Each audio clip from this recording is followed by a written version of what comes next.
যারা প্রাথমিকে ইন্টারভিউর প্রিপারেশন নিচ্ছেন তারা আজকের এই ভিডিওটিকে শেষ পর্যন্ত দেখবেন। কথা দিচ্ছি, এই রকম করে ভিডিও দেখতে দেখতে একদিন কবে যে আপনি ইন্টারভিউয়ের জন্য সম্পূর্ণ প্রস্তুত হয়ে যাবেন জানতেই পারবেন না। আসুন তাহলে আজকের যে প্রথম প্রশ্ন যেটি আপনাদের জন্য রাখা হয়েছে সেটির সম্ভাব্য উত্তর দেখে নিই। প্রশ্ন হচ্ছে, প্রাত্যহিক জীবনে গণিত বলতে আপনি কি বোঝেন? একটু আলোচনা করে নিই, তারপর এর কংক্রিট উত্তরটিকে দেখে নেব। যে সকল গণিতের অংশগুলি আমাদের দৈনন্দিন জীবনে বেঁচে থাকার জন্য কাজে লাগে। একটা মানুষ সে শিক্ষিত হতে পারে, সে অশিক্ষিত হতে পারে, কিন্তু সকলকেই কিন্তু গণিতের কিছু অংশ তার দৈনন্দিন জীবনে ব্যবহার করতে হয়। আমরা সেটিকেই প্রাত্যহিক জীবনের গণিত বলছি।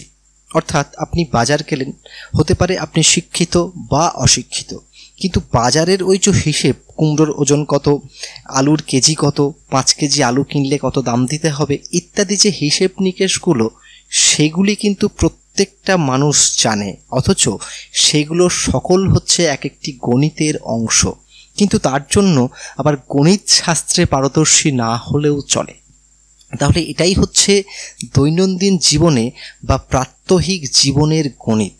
অর্থাৎ একটা মানুষ সে চিরাচরিত প্রথায় এই গণিতটিকে শিখে বা না শিখে সে তার দৈনন্দিন জীবনে ব্যবহার করতে পারবে। এটাই হচ্ছে প্রাত্যহিক জীবনের গণিত। তাহলে আমরা এই প্রশ্নের উত্তরে কি বলতে পারি খুব সংক্ষেপে, যে প্রাত্যহিক জীবনের গণিত বলতে আপনি কি বোঝেন? আমরা এটা বলতে পারি যে একটা মানুষ তার দৈনন্দিন জীবনে স্বাভাবিক বা সাধারণভাবে চলাফেরা করার জন্য গণিতের যে অংশটুকুকে কাজে লাগায় তাকেই আমরা প্রাত্যহিক জীবনের গণিত বলতে পারি।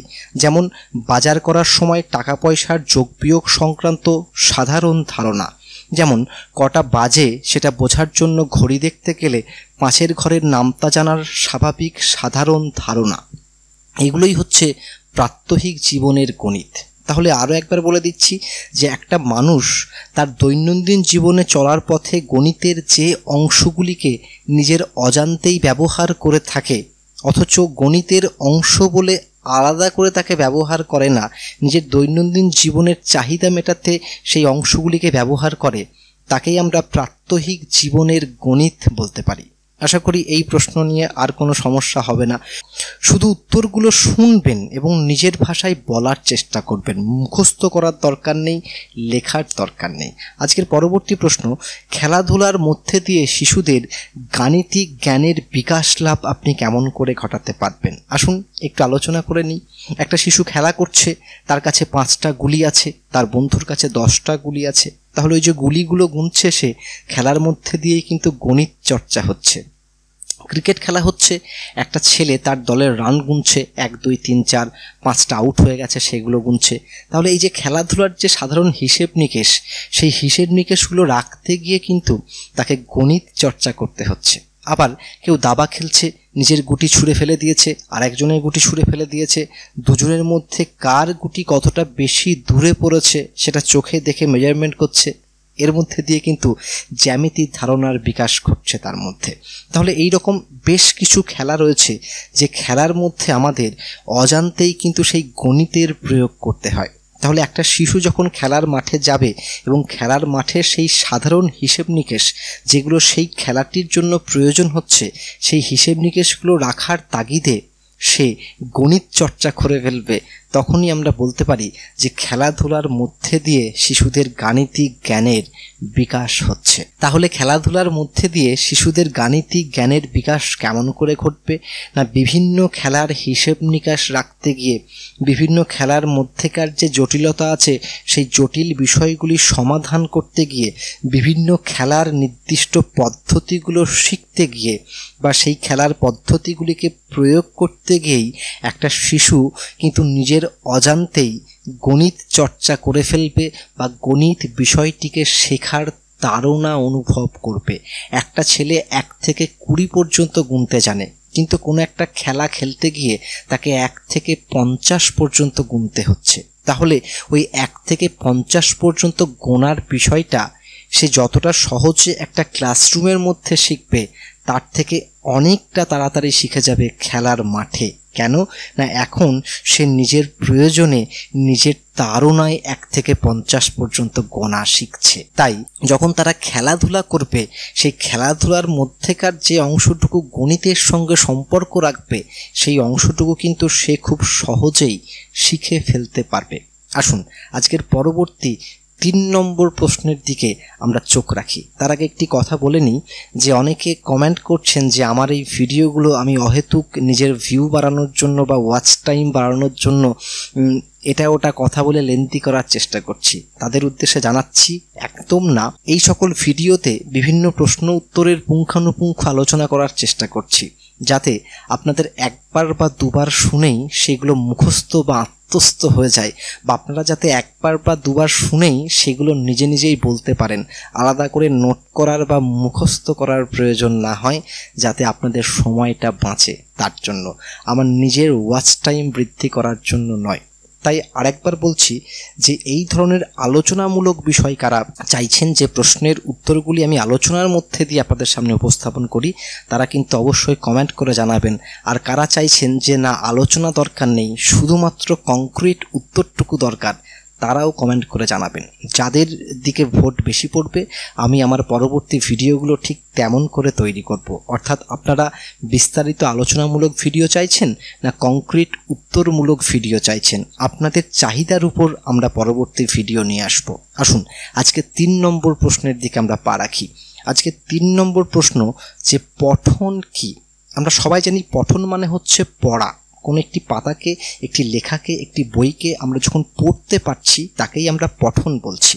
কিন্তু এটিকে একটি সুন্দর উত্তর যদি দিতে হয় তাহলে আমরা কি বলতে পারি? আমরা এই বিষয়টুকুই রাখবো, কিন্তু একটু সাজিয়ে গুছিয়ে সেটাকে বলার চেষ্টা করব যে ভাষার লিখিত রূপকে আমরা কোনটা পড়ছি। ধরে নিন একটা বই, তার মধ্যে কি রয়েছে? তার মধ্যে ভাষা রয়েছে এবং সেই ভাষার লিখিত রূপ রয়েছে। তাহলে ভাষার লিখিত রূপকে পর্যবেক্ষণের মাধ্যমে আমরা যখন তার অর্থকে অনুধাবন করতে পারি তখন তাকেই পঠন বলা হয়। তাহলে একটা বই, সেই বইয়ের মধ্যে একটা ভাষা রয়েছে, সেই ভাষার একটা লিখিত রূপ রয়েছে, সেই লিখিত রূপটাকে আপনি এই মুহূর্তে দেখছেন বা পর্যবেক্ষণ করছেন। এবার পর্যবেক্ষণ করার মধ্যে দিয়ে তার মধ্যেকার যে অর্থ বা ভাববস্তু সেটাকে আপনি বুঝতে পারছেন যে পদ্ধতির মাধ্যমে, সেটাই হচ্ছে পঠন। তাহলে দেখুন বিষয়টা কিন্তু আর খুব একটা কঠিন থাকলো না, যে একটা ভাষা আছে, সেই ভাষার একটা লিখিত রূপ আমার হাতে এই অবস্থায় রয়েছে, আমি তাকে পর্যবেক্ষণ করছি এবং পর্যবেক্ষণ করার মধ্যে দিয়ে তার মধ্যেকার যে অন্তর্নিহিত অর্থ বা তার মধ্যেকার যে সাধারণ অর্থ, সেই অর্থটিকে আমি এই মুহূর্তে বুঝতে পারছি যে পদ্ধতির দ্বারা বা যে পদ্ধতির জন্য, সেই পদ্ধতিটিই হচ্ছে পঠন। আশা করি তাহলে পঠন কি এই প্রশ্নের উত্তর দিতে আপনার আর কোনো সমস্যা হবে না। আসুন আজকে 4 নম্বর প্রশ্নে চলে যাই। আজকে 4 নম্বর প্রশ্ন হচ্ছে দ্রুত পঠন বলতে আপনি কি বোঝেন? দেখুন, দ্রুত পঠন মানে হচ্ছে খুব তাড়াতাড়ি পড়া। তাহলে কোনো একটা পাতাকে বা কোনো একটা লেখাকে, কোনো একটা বইকে আপনি যখন খুব দ্রুততার সঙ্গে পড়বেন, খুব তাড়াতাড়ি পড়বেন, তখন তাকে কিন্তু দ্রুত পঠন বলা হবে। এখন এর সঙ্গে আর কিছু জিনিস যোগ করে দিন, তাহলেই আজকের যে উত্তর দ্রুত পঠন কি সেটা মুখস্থ না করেই একেবারে সঠিক উত্তর দিয়ে দিতে পারবেন। তাহলে দ্রুত পঠন বলতে আমরা কি বুঝলাম না, কোনো একটা টেক্সটকে আমরা যখন দ্রুততার সঙ্গে পড়ব, তাহলে পড়তে গেলে কেমন করে পড়তে হবে? নির্ভুলভাবে পড়তে হবে এবং তার মধ্যেকার যে বিষয়বস্তু, সেই বিষয়বস্তুগুলিকে অবশ্যই বুঝে পড়তে হবে। তাহলেই কিন্তু দ্রুত পঠন সেটা ঠিকঠাক হবে। তাহলে দ্রুত পঠন আমরা কি বলতে পারি? আমরা এটা বলতে পারি যে দীর্ঘদিনের অভ্যাসের ফলে যখন নির্দিষ্ট কোনো একটি পাঠকে আমরা খুব দ্রুততার সঙ্গে নির্ভুলভাবে পাঠ করতে পারবো এবং পাঠ করে তার মধ্যেকার বিষয়বস্তুগুলিকে উপলব্ধি করতে পারবো, তখন আমরা তাকে দ্রুত পঠন বলবো। তাহলে এটাই হচ্ছে উত্তর। আরও একবার উত্তরটিকে সহজ করে বলে দিচ্ছি, শুনে নিন। এটা কেমন করে হচ্ছে? এটা দীর্ঘদিনের অভ্যাসের ফলে হচ্ছে। তাহলে সুদীর্ঘ অভ্যাসের ফলে যখন কোনো একটি নির্দিষ্ট লেখনীকে আমরা খুব দ্রুততার সঙ্গে পড়তে পারবো, কেমন করে? নির্ভুলভাবে। এবং পড়ার ফলে কি হবে? তার মধ্যেকার বিষয়বস্তু আমি খুব সহজেই উপলব্ধি করতে পারবো বা বুঝতে পারবো, তখন তাকে দ্রুত পঠন বলা হবে। অর্থাৎ খুব তাড়াতাড়ি পড়ছি কিন্তু ভুল পড়ছি, সেটা দ্রুত পঠন নয়। আবার হয়তো খুব তাড়াতাড়ি পড়ছি কিন্তু তার মধ্যেকার বিষয়বস্তু আমি কিছুই বুঝতে পারছি না, তাহলে সেটাও কিন্তু দ্রুত পঠন হচ্ছে না। আসুন আজকে 5 নম্বর প্রশ্নের দিকে চোখ রাখি। আজকের 5 নম্বর প্রশ্ন হচ্ছে যে বহু সাংস্কৃতিক শ্রেণীকক্ষ বলতে আপনি কি বোঝেন। দেখুন, এই প্রশ্নের মধ্যেই কিন্তু উত্তর লুকিয়ে রয়েছে। আমাদের কাজ হচ্ছে শুধু খুঁজে নেওয়া। তাহলে বহু সাংস্কৃতিক অর্থাৎ বিভিন্ন সাংস্কৃতিক বৈশিষ্ট্য সম্পন্ন মানুষ বা শিশু যখন একটি শ্রেণীকক্ষের মধ্যে অবস্থান করবে বিশেষ কোনো কারণে, তখন আমরা সেটিকেই বহু সাংস্কৃতিক শ্রেণীকক্ষ বলবো। অর্থাৎ কিছু শিশু বা কিছু মানুষ একটি শ্রেণীকক্ষের মধ্যে একত্রিত হয়েছে, যাদের মধ্যে ধর্মের ভিত্তিতে তাদেরকে আলাদা করা যাচ্ছে, জনগোষ্ঠীর ভিত্তিতে তাদেরকে আলাদা করা যাচ্ছে, বর্ণের ভিত্তিতে তাদেরকে আলাদা করা যাচ্ছে, সাংস্কৃতিক দিক থেকে আলাদা করা যাচ্ছে, তাদের রুচির দিক থেকে তাদেরকে আলাদা করা যাচ্ছে। কিন্তু তারা সকলে একটা উদ্দেশ্য নিয়ে এক জায়গায় এসেছে, যে একটি শ্রেণীকক্ষে একত্রিত হয়ে নির্দিষ্ট কোনো পাঠটিকে রপ্ত করা বা নতুন কোনো বিষয়কে শেখা। তাহলে সেই শ্রেণীকক্ষকে আমরা বহু সাংস্কৃতিক শ্রেণীকক্ষ বলবো। তাহলে সংক্ষেপে এই প্রশ্নের উত্তর আমি কি বলতে পারি না, যে শ্রেণীকক্ষের মধ্যে আমরা ভিন্ন ধর্ম, ভিন্ন জনগোষ্ঠী, ভিন্ন বর্ণ, ভিন্ন সাংস্কৃতিক পরিমণ্ডল এবং ভিন্ন রুচির শিক্ষার্থীদের এক জায়গায় দেখতে পাই বা একই ছাদের তলায় পাই, সেই শ্রেণীকক্ষকে আমরা বহু সাংস্কৃতিক শ্রেণীকক্ষ বলতে পারি। তাহলে আজকের যে 5টি প্রশ্ন এবং তার উত্তর এখানেই শেষ হলো। এই ভিডিওগুলি আপনাদের কেমন লাগছে এবং কতটা কাজে আসছে সেটা কিন্তু অবশ্যই কমেন্ট বক্সে কমেন্ট করে জানাবেন।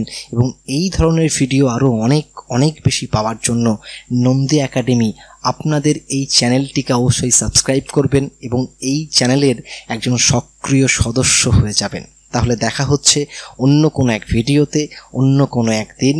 ততক্ষণের জন্য আপনার এই বন্ধু বিশ্বদীপ নন্দীকে বিদায় দিন।